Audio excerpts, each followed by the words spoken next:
And in our final item tonight, a small group of 4 kayakers paddled from Kuwait's shores early in the morning all the way to Failika Island and back in the first attempt by any kayaker.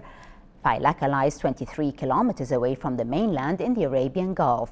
Kayak for Kuwait is sponsored by the Palms Beach Hotel and Spa and hopes to raise awareness about protecting and conserving the marine environment. Sarah Farah's Globe was at Palms Hotel to welcome the kayakers back. Following one long, hard and physically strenuous day, Kayak for Kuwait returned to the shores of the mainland after paddling to Failika Island and back in support of a very powerful yet very needed call to protect and preserve the country's depleting marine environment. We left this morning to Failika Island and we returned just now. And the purpose of this whole trip, besides doing the sport and the athletic part of it, is to raise awareness to save the sea and to protect the sea from everything that endangers it and kills the organisms and the creatures and the marine life. The Arabian Gulf could become one of the most polluted seas in the world, and that's mainly because of the international shipping traffic that comes to it. This is one big factor. And then, of course, the people here need to be aware and they need to know how to take care of their sea, whether they are fishermen or normal people just going to the sea and having fun, not to throw garbage, not to throw their anchors on the coral reefs, which are the most important thing to protect. I hope so. I hope that 4 people can send out a strong message. I mean, if you look at the civil rights movement in the U.S., one person changed the way that the U.S. government ruled, allowed people to ride buses with Rosa Parks. Throughout history, there have been very few people that have had huge impact. But as far as today, I hope that today what we did will have a big impact.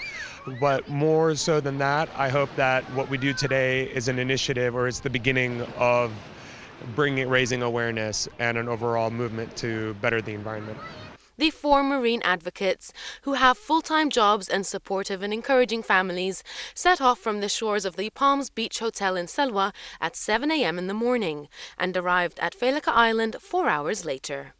The journey back was not nearly as pleasant, as they were expected to return by 4 p.m. and did not arrive until after 7.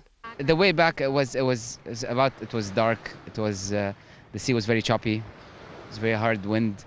Wind took us to the north of Kuwait, so we struggled a little bit to make it, but at the end we enjoyed it and we came back safely. We don't destroy especially the sea by ourselves. If everybody do such small things, so it will be sufficient enough to protect our sea and environment. If you thought the constant paddling had taken a very big toll on their journey, as the suns disappeared from the horizon, the 4 environmentalists were encountered by a vicious storm. People at our age, I think it's difficult to change them. So we hope to look for the youth and the children who will make the difference. I learned not to pollute Kuwait because the ocean is very nice without pollution. I learned that not to pollute in the sea because all the fish will die and get trapped inside plastic bags. I learned that we need to keep our sea clean because there's so much pollution and cans and dirty stuff.